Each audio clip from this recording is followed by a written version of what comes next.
Businesses thrive by knowing customer insights because today's insights are tomorrow's facts. At iResearch, we live and breathe insights.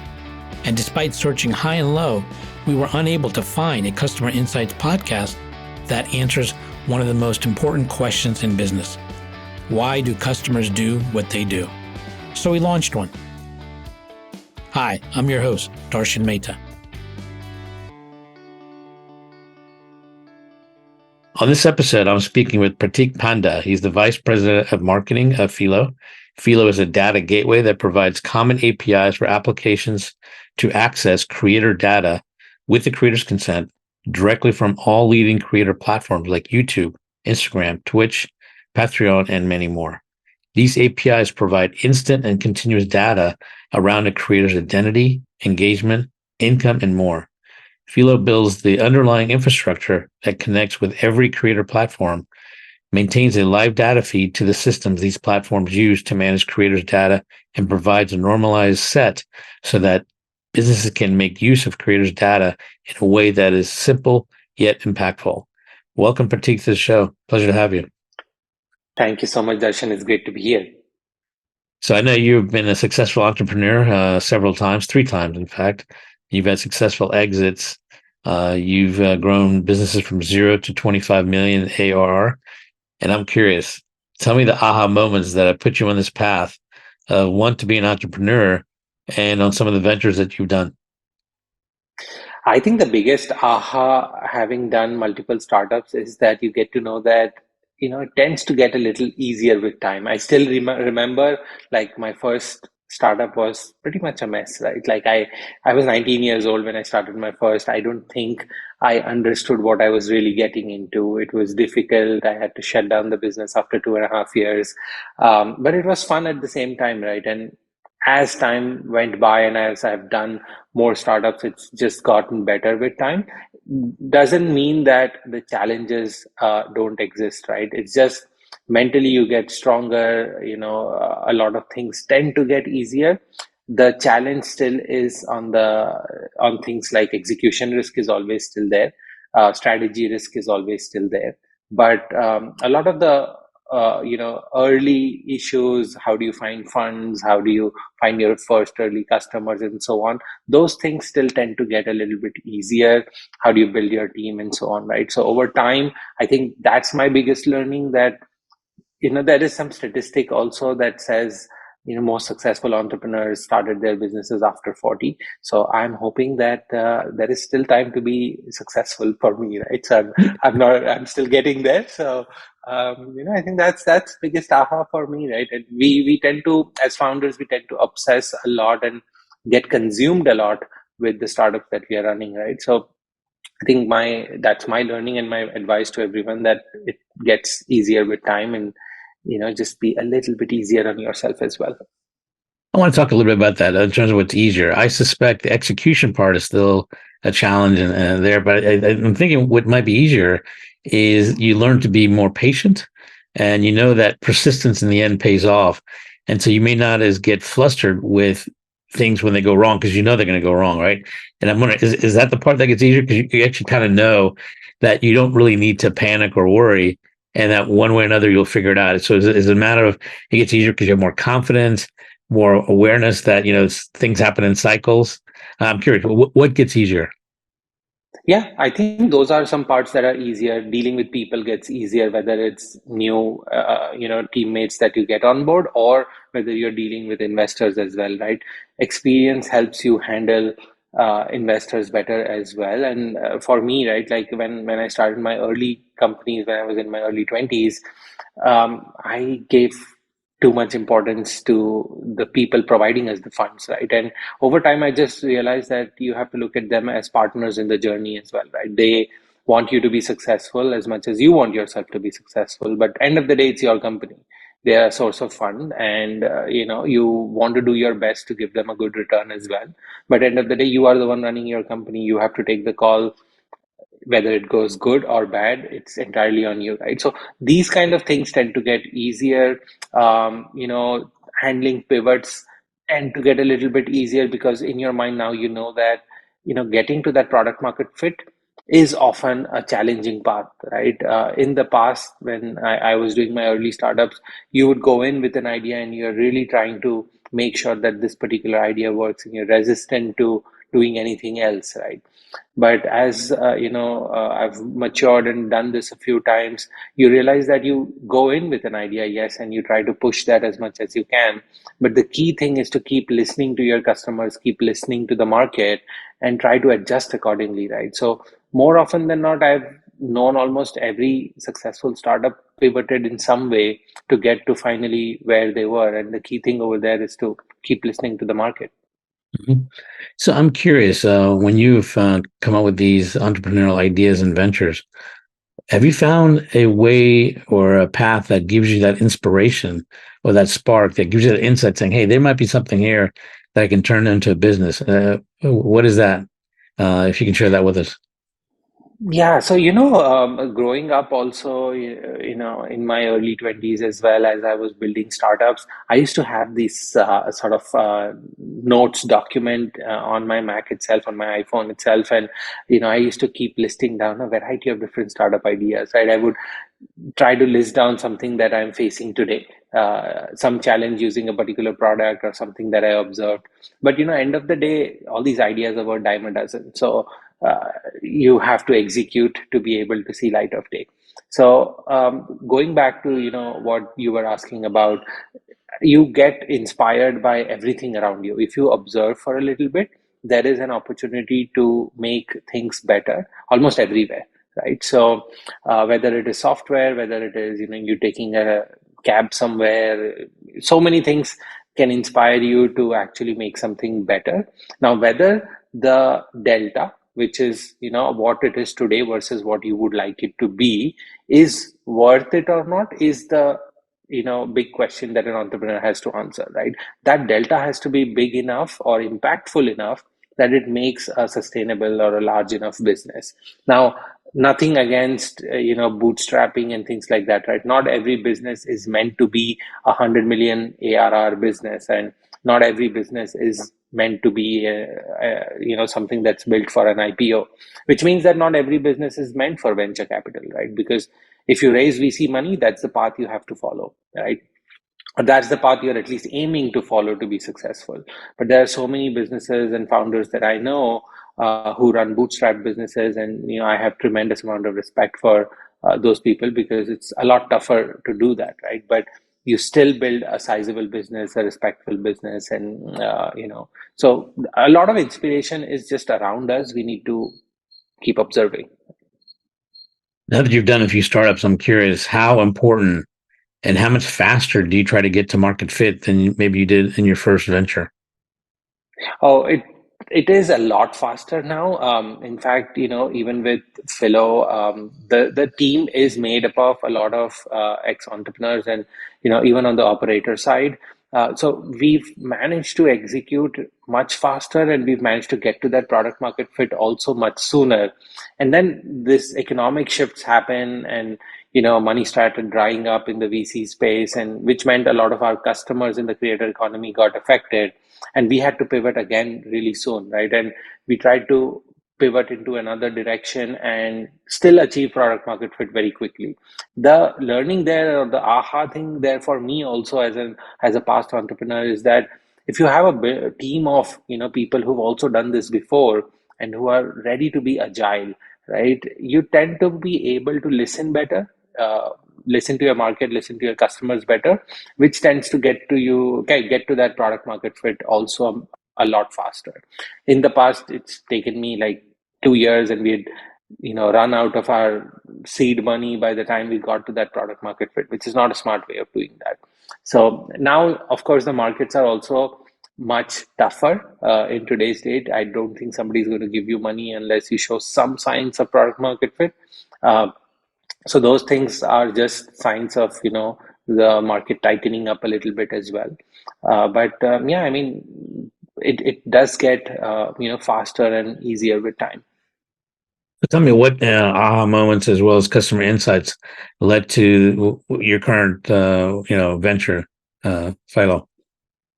Yeah, so the thing is that we realized that, and particularly the co-founders of Phyllo, they've been creators themselves and realized that a lot of creator services require data which is hard to get, right? So, for example, we have a customer that provides a credit card to creators. Now, in traditionally, what would happen is, creators might be making a lot of money, but they don't fit the traditional risk appetite of a large bank, right? So you won't get a mortgage even if you're making thousands of dollars a month out of YouTube.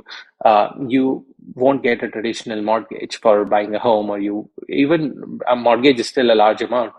People don't even get a line of credit, right? So what this company did, which is a customer, is started issuing out credit cards and smaller credit to these creators. But traditionally, what they had to do is they had to ask for bank statements, look at their YouTube earnings, ask for screenshots of brand sponsorship, partnership, etc. Right, a very cumbersome process.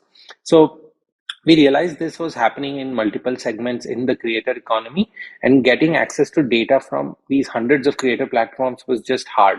Some of them had a publicly available API like YouTube or Twitter and Meta platforms and Instagram and so on, but so many others did not, right? And there's OnlyFans, there's Snapchat, with Patreon, there's so many newsletter platforms and so on, right? There's hundreds of creator platforms today where you could make money doing something. Right now, everybody needs data from all of these platforms. And what kind of data? You need data around followers, engagement, likes, comments, subscribers, demographics, income, and so on, to build those tools and services on top of this data.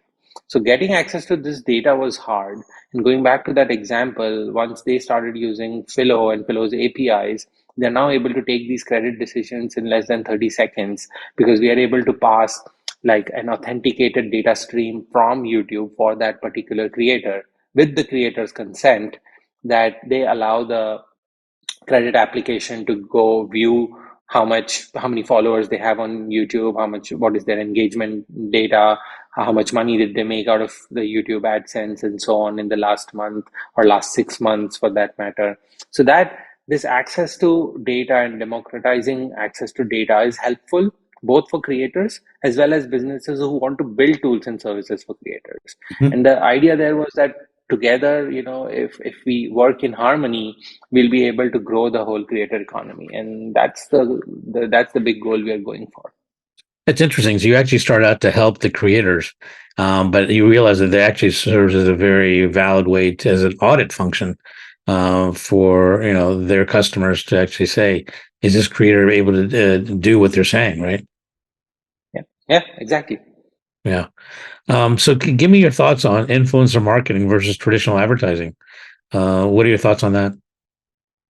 Yeah, so I've been doing performance marketing, let's say digital advertising, for more than a decade now. And over the last few years, right, there are patterns to show that the ROI is dropping down considerably. And when I say ROI, it's largely because costs of acquiring these leads out of performance marketing is going up significantly, right? It's like costs of running ads on LinkedIn or on Instagram, Facebook has gone up a lot over the last few years.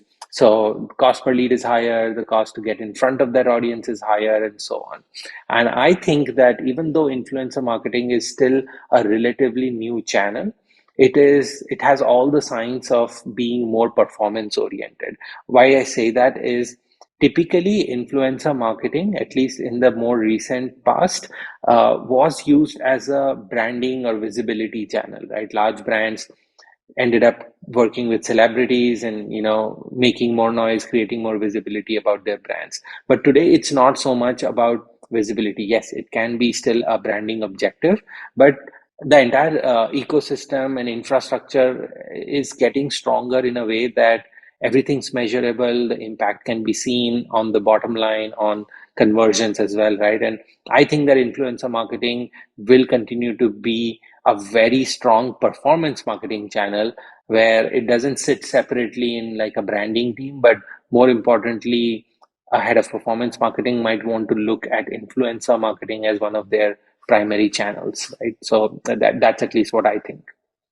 Are you also able to gauge, or do you plan to gauge credibility and authenticity of these influencers? I think that is one of the biggest things if you want to be successful, right? There are, millions of creators on these platforms. Even if you look at the large creators, which are roughly 2 to 5% of the total set, by large, I mean people who have more than 100K, 200K followers, right? One of the things you want to check as a brand also is authenticity means different things. Authenticity in message and action, right, is one of the most important things. Is the creators audience able to connect with them because they are being authentic in their posts?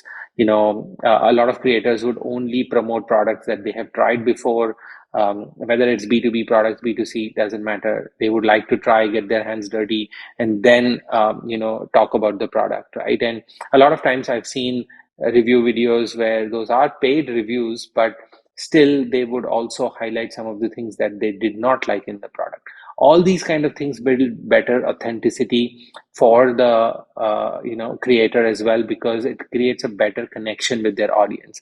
End of the day, that's what matters. Two is, we've seen this trend of a lot of fake followers, right? So one of the things that I advise, at least to a lot of brands getting into influencer marketing, is don't just get swayed away by what follower count you see.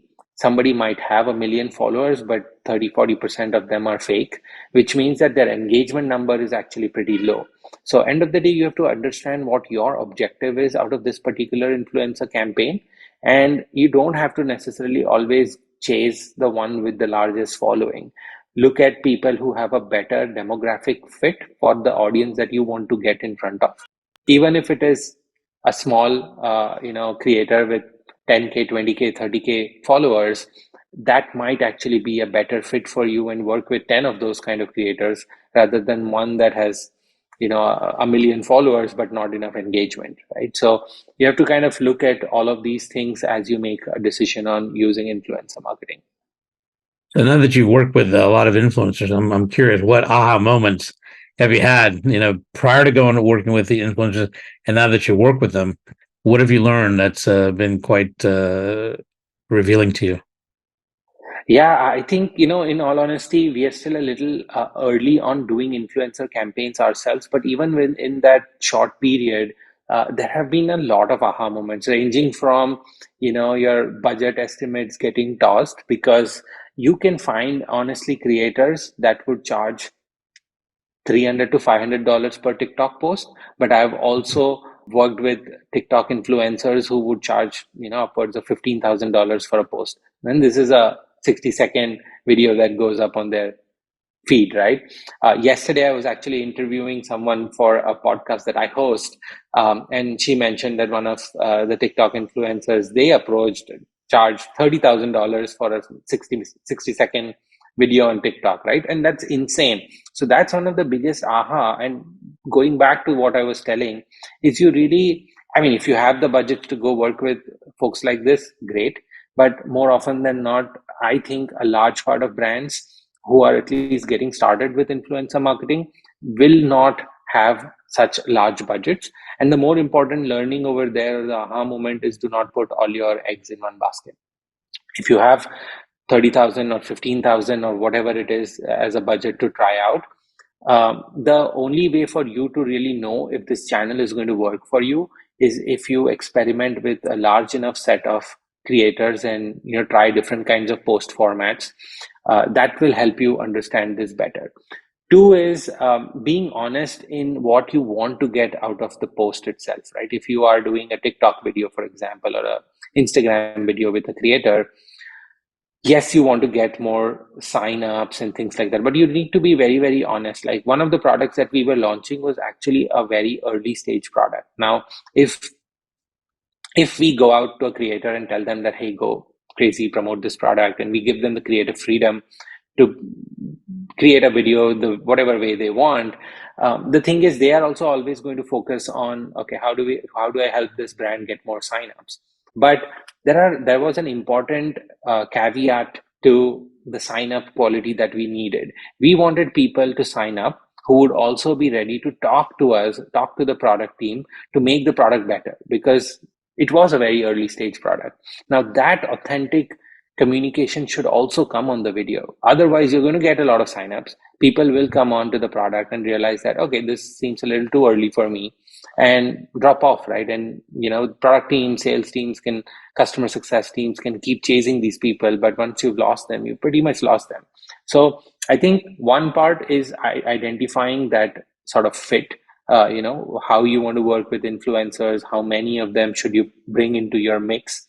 But two is also being very authentic and understanding the authenticity uh, as a brand also, and then working with a creator who wants to be authentic as well. Now, the influencers you're working with, are they mostly in North America or internationally, or where? Yeah, so far we've worked primarily in North America, but doesn't like I've helped a lot of other brands, and I talk to a lot of influencer marketers who tend to do campaigns all around the world. In fact, Asia is a big market for influencer marketing, Mhm. particularly because a lot of apps have sort of this shopping abilities. A lot of social media apps Right. have the ability to shop within the app, and that creates a big avenue for influencers. So in the B2C side, especially e-commerce, I think there's tremendous opportunity for you to use influencer marketing, irrespective of what part of the world you're in. So I'm curious. You mentioned B2B. How effective is influencer marketing with B2B versus B2C? Are they on par, or is one still more attractive for influencer marketing? See, I think end of the day, it comes to human psychology, right, or consumer behavior, and we've read through a lot of these things in basics. Now, if you go back to basics, you would know that everybody gets influenced by somebody or the other to make a purchase decision. Now, influencer marketing might sound new, but the concept of influence has been around forever, right? Like even as kids, you would have a neighbor that is really good with something, or you have a family member who advises what's the best electronics product to buy, and so on, right? Even before a lot of these review platforms came on, or influencers started to come into existence, the concept of influence always existed. Now, if I go back to one of my startup days, I used to run a cybersecurity company called Appknox, and we used to sell this software to a lot of CIOs and CISOs. All of them used to talk to each other, and a lot of this used to happen in closed group discussions and closed rooms, and they would want to know, hey, what are you using for XYZ? And they tend to have a lot of this conversation, and that influences their purchase decision.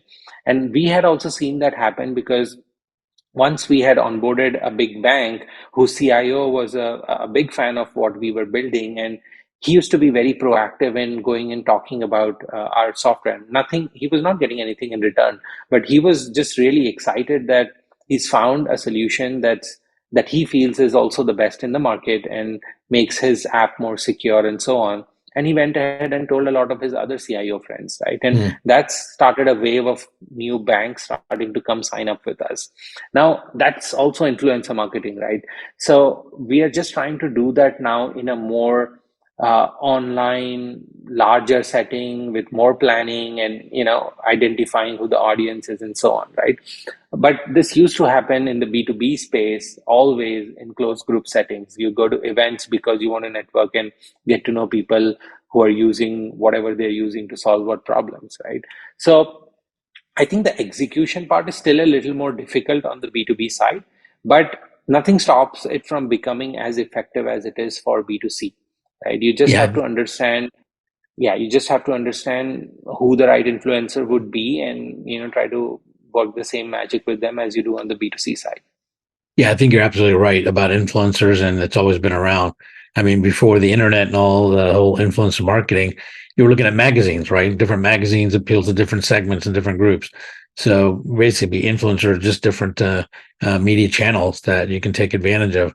But I think what's interesting, what you're doing with Phyllo, is that you basically are formalizing it in terms of actually being able to you know give a performance measure as a third party as to the effectiveness and how honest these influencers are in terms of what they're able to have accomplished and what they potentially could do for you moving forward. So I think it's very interesting. Um, where do you see influencer marketing heading?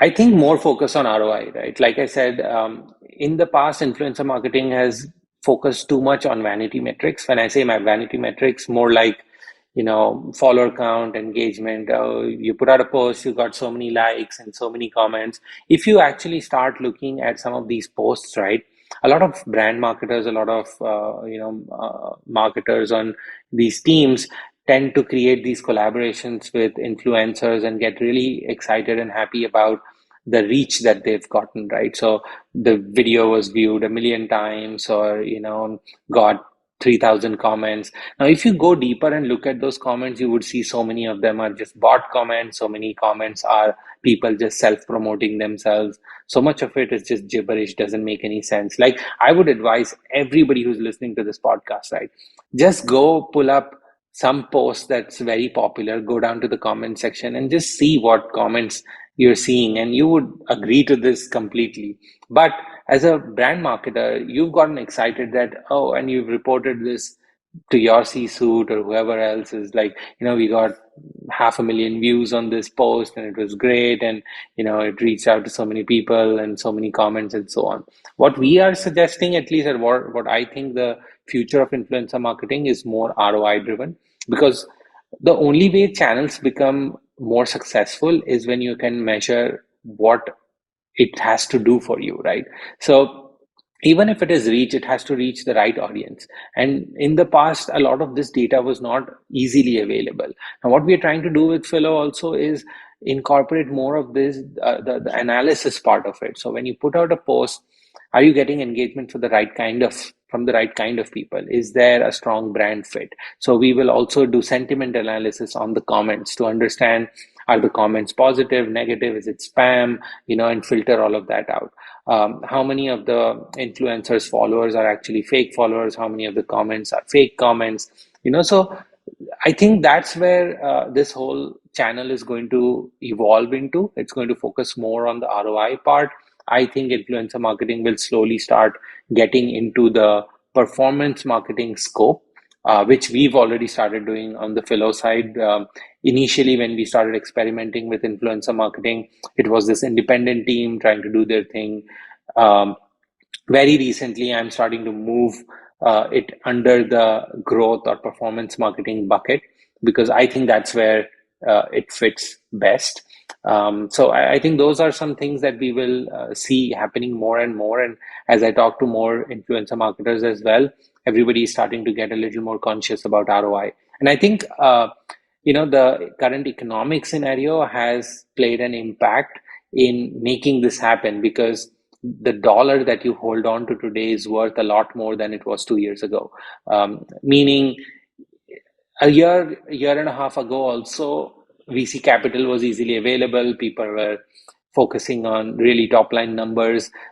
As you might have also noticed, that everybody is a lot more conscious on their bottom line today than they were even like a year ago. So that's going to bring more push on ROI and more focus on ROI on the influencer marketing channel. What are the factors you look at ROI? For example, is it more important to focus on engagement or conversions? I think it depends on the objective. So if your objective is, hey, I want this to reach as many people as possible in my correct target audience, then the right ROI measurement criteria would be the reach, right? Because that's what you're aiming for. But if your objective is to get conversions, or let's say you're an e-commerce brand and you want to get more people to buy this new sneaker line that you've launched, then yes, you go measure that. And today there is infrastructure available where you can create the correct kind of tracking links, and you share those with the creators or influencers, and they use that in their posts, and you'd be able to really chalk or analyze that entire journey from somebody watching their video to clicking on the link, coming onto your website, making a purchase, all of that, right? So it's starting to get easier to map out this whole journey, and a lot of tools are available to help you do this more intelligently. So ROI, end of the day, depends on the purpose, right? So as a brand, you need to know, why am I doing this campaign? Do I want more sales on my platform, or do I want more reach and engagement? I just want people to be aware that I exist, right? So that'll help you understand what metrics you need to look at. So when it comes to these influencers, are you able to actually also measure their level of ethics in terms of the way they do things, and is that part of your criteria as well? Two ways to answer that, right? On one part, on the tool itself that we have, there are some criteria or some metrics that will help you get a better sense of that. Things like, let's say, fake follower count, right? That gives you a rough idea about, where the ethics is for this particular person. And all large accounts have some fake followers. If it's within the 5-7% range, you're good. If it's 20, 30, 40%, then they've largely relied on this fake follower count to build up that momentum. So there might be an ethics issue over there that you should be careful about. I'm not saying that you do not work with them, but while you're exploring that relationship, please be very careful about this data point, right? Then there is the engagement kind of data, right? Are their audiences even engaging with their content? Somebody might have 500K followers, but less than 10K people interact on a post at one point. So that might not be good enough for you. And, you have to go analyze their posts to see that is there an authenticity misfit here where, the content doesn't come as authentic, which is why they're getting low engagement. Now, this is not an ethics thing, but still very important, right? Sure. Three is when you get into the contract negotiation, also, you get very good signs of ethics for a person, right? So now the challenging part with influencer marketing as a channel is that you're end of the day dealing with humans on the other side. And that makes the process a little bit more challenging and difficult, right? So the contracts have to be, very well thought out, and that phase is going to tell you more about the ethics also, right? So I've worked with influencers who've gone ahead and said that, hey, I'm going to first use your product and only then will I create a video. I actually like working with those kind of people, right? And then there have been influencers who've told me, send me a script, I'll read it out. But for me, I take a step back at those kind of things, because then it gives me a sense that all they want to do is go promote it and get done with it. Whereas I would like to build a more longer term relationship with every influencer that we work with, because then there is more interest in making each other successful, right? So that's also another thing that we've learned the hard way is, don't look at every influencer campaign as just one campaign. When you're trying to identify the fit with an influencer, give them 3 months or 6 months to work together with you. Yes, it might mean you'll have more hits and misses in the journey, but it's really hard to say that if one post is going to just do it for you, right? Right. And don't take that decision that, hey, we put out a post, it didn't work, this influencer is not good. No, I think there's a lot of human aspect over there, how the story was told, whether that connection happened with the audience or not, um, the timing of the whole thing, right? So give it more time and momentum, and you'll understand. And that's where you would see the ethics part, where during these conversations, I've had influencers come to me and say that, you tell me what you want to achieve as a brand, and I'm going to work on the narrative, and we'll do this together, right? And I want to make sure that you guys are successful, and that makes you feel more confident as well, and that brings good ethics up front as well. How accurately are you able to measure fake followers versus real followers?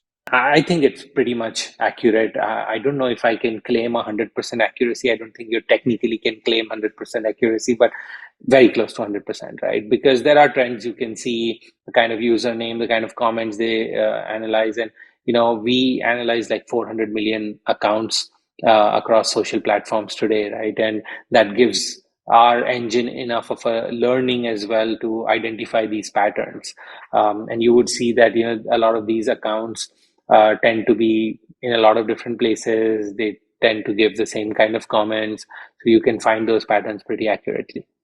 Interesting. What do influencers do when you call them out on it? Do they adjust them, or do they actually fess up, or they just say, I don't want to be part of your network"? We've done this exercise with a few influencers where we gave them access to the product, right? So they analyzed their own profiles and got to know that, hey, my engagement dropped here, and or hey, why do I have so many fake followers? So a lot of times they don't know either that they have a lot of fake followers, right? They've grown tremendously, in the recent past, and you don't tend to keep looking at that data very often. It's not going to say that, hey, yes, of course, if you have 40-50% fake followers, I'm inclined to think that that was intentional. It doesn't happen by accident. But a lot of times people didn't know they had like 10, 15, 20% fake followers, right? And I really, to be honest, I really don't know how that works. Yeah, because I can see that because they're chasing the numbers like anybody else, right? If my numbers are going Yeah. up, it's quite possible. Many of them don't even know that they're fake, Yeah. but it's interesting. So it's been more of a revelation for them that, oh, I did not know this, and how can I dive deeper and get to know this and fix this and so on, right? Most people have that kind of response. Where the fake follower count was actually very high, I've actually just never reached out to those people. Like I don't advise that. That's the only way. If you really think that even with the 50% that's left over uh, is authentic, and if their messaging is authentic, to be honest, at that point, I really didn't have bandwidth to go explore all this. So I would rather put that, in a maybe list, that if I'm not able to find a strong fit influencer, or, a bunch of strong fit influencers, I might go talk to this person.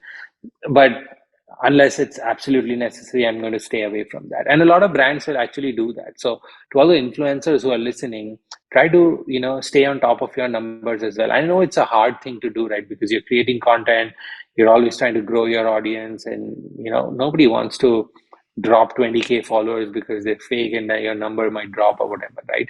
But keep an eye on that. It's very important to brands, and as more tools like Phyllo also exist, um, everybody is able to check that also, right? So All right. in order to have better chances for yourself, look at your data better, right? So that's one tip to all influencers as well.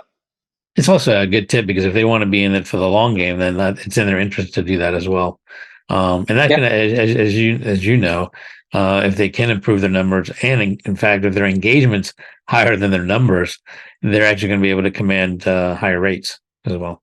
definitely, definitely. And that's something that's music to the ears, if not a motivator, right? Definitely. Who doesn't want to make more money? So I'm curious, in the world of influencer marketing, who would you love to have lunch with and why? So I think I would still call this person an influencer. So in the startup entrepreneurship world, I don't know if everybody knows this name, but Naval Ravikant, he was the founder of AngelList, and he's been a successful entrepreneur. But I think I'm going through a phase where I connect with him better, because a lot of his posts are at the intersection of uh, entrepreneurship and just life, right? And philosophy. So I think he's a good philosopher for the new age, where, back in the day, philosophers inspired people to just give up everything and, whatever. It doesn't work today, right? Like, you want a little bit of your luxuries and comforts, and you're working hard for that, but you don't want to get consumed by it. I think a lot of novels, articles. I think he's one of the best deep thinkers of our time, and I would just love to spend an hour with him face to face, and talk about a lot of these things, right? Because end of the day, I think we are all chasing something, but uh, are we happy internally in the process? And he talks a lot about all of that. He did have the option to continue to build bigger and better businesses, right? And like I said, you only get better with time, but he chose to sort of take a step back and do things that really give him joy. Like, one of the things that you would search, and you can come across on a lot of Reddit threads also, is how much money is enough money, right? So one of the things he tells about is that once you make your, if you're earning like 50K a year, the moment you cross 100K, it seems like a lot of money. You'd go to 200, 300, and you would see so many articles of Bay Area employees getting paid $500,000 a year or more. If you go ask them, nothing changes beyond a point, right? Like, and the same is for entrepreneurs. Even if you talk about the millions, you make your first million, you really feel something. You make your first 10 million, you've got a paid off house and whatever. Beyond that, it's not going to be a significant change in lifestyle, unless you, of course, you want to go, full on luxury and buy a yacht and whatever not. But like in general, for most people, and I've had a lot of friends from India who started businesses in the US and had like 50 to 100 million exit, made fair amount of money for themselves. There wasn't a lot of pick up in their lifestyle. The only things people do is find better education for their kids, buy a nicer car, pay off their house. That's pretty much it. That's all we are aiming for, really. And beyond that, everything is just okay. It's good to have. So these are the kind of things that Naval also tends to talk about a lot. And I don't think he's like an influencer in the sort of sense that Right. I know we've what you're been saying. talking Right. about. So, Right. yeah, he doesn't like go around promote products and all that stuff. But he's very vocal. He's very, visible, very active on places like Twitter and stuff. So, one guy that I get very inspired by, and would love to meet him. So I'm curious, what's your drive, or what's the thing that's motivating you to learn more about philosophical issues now? I don't know, to be honest. Like, maybe it's midlife crisis coming early, you know. Uh, You're but still but young, right? I think You're still young. I mean, yeah, I'm still young. I haven't had. I'm just getting closer to my mid 30s now. But I think a so you large can't. part I of think you it, say midlife crisis yet. yeah. So the thing is, I as a kid also, I've always had a very spiritual bent. I think I was lucky to sort of be born in India, and I had parents who inspired me in that direction, and I always had a major spiritual influence since I was probably 16, 17 years old. My best friend helped me get into a lot of this path, and it was fun back then. And we learned a lot in the process and in a fun way. Um, so that definitely helps. But more recently, the last year or so, I've also had a tremendous and I tend to talk about this a lot on my social channels also, is around mental health. I've had like the first experience of uh, mental health difficulties over the last year, right? I lost about 20 pounds, Mm. just stress and, a lot of personal complications and so on, right? And entirely, driven by poor mental health, right? And so I think those are also things that tend to take you, in a phase where you start thinking, okay, what is the purpose of life, right? And I don't think I would ever stop, doing startups or working for a startup for that matter, right? And because it gives me that adrenaline rush that I also need, right? But at the same time, uh, before we started recording, we were just chatting about, what part of the world I'm in right now. And, one of the things is I do tend to travel a lot, and our team is distributed. And I work really early morning hours also, really late night hours also. And at some point, you have to stop doing that, right? It's just not healthy for your body. And all that affects your physical health as well as mental health, right? So those are patterns that I've identified over time, and how in the past, in my 20s, I probably did things that were poor for physical as well as mental health. But you're in that rush at that point. Hey, startup, this, that, blah, blah, right? And I think that's the phase that I'm going through. It's not that I'm still very excited about, changing the world and doing things, but I'm more focused on making sure that there is some amount of balance for yourself as an individual as well, right? If you're not healthy physically as well as mentally, you're not going to be able to deliver, even if you're on a startup journey, right? So Yeah, I think it's interesting. I think as time goes on, I mean, we all, I think, in a way, subconsciously know about the most limited resource being time, but as time moves on, it becomes more, I think, prominent, right? And you begin to look for more meaning. And I think post events like COVID and stuff, it's just expedited that for many, many people. And I find that more and more people are trying to find, hey, what's the meaning behind all of this. And they say like, what they're engaged in, what they're doing. But I think that's also led to being a bit more philosophical and trying to understand the bigger picture and, the role that we play. And I've been through it myself. And, in terms of learning about the what's my purpose in life. And Yeah. so I've actually come to a conclusion for me. Oh, Have that's you? great. Yeah. Have you figured out your purpose in life? I mean, one thing I know is, if I observe my childhood as well as all my youth years and stuff, I've always been able to have a good amount of people around me, wanting to listen to my ideas, and whether they agree to it or not, right? So I tend to think that I have the ability and I have the desire also to do greater good. So one of the things that I'm brainstorming with a friend of mine, is called Thousand Lives. I Hmm. feel that all of us as individuals have a capacity to impact at least 1,000 lives in our lifetime, right? So it might seem like a big number, but if you really go around, over a life that's maybe 50, 60 years, we easily have an ability to impact 1,000 more lives. And you can Hmm. impact it in different ways. You might go help somebody find a better path to success in education, for example. So many people have reached out to me, and how did you get into this B school? I wrote a lot of articles about it, how to prep well, and so on, right? That is also still creating impact and helping them out in their journey. Same goes on with startup path, entrepreneurship, spirituality. There are so many ways people could contribute. You could, give money to somebody who doesn't have food to eat. You could Hmm. go volunteer at, events every weekend or whatever. Numerous ways to contribute, right?